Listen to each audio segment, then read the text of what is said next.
This is the final video to fix the Outlook error reading the rules from the server.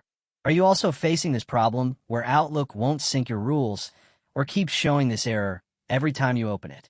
I was also facing the same issue, and it was really frustrating. I couldn't manage my emails properly, and every time I tried to edit rules, Outlook failed to load them.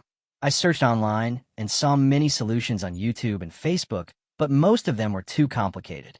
They talked about editing hidden folders, using advanced Exchange settings, or running long commands that were hard to follow. I wasted a lot of time trying those methods, and some didn't even fix the problem.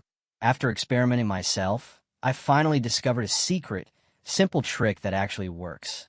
Using this trick, I was able to fix the Outlook rules error quickly and safely. You don't need to be a tech expert, and it works every time without causing new issues.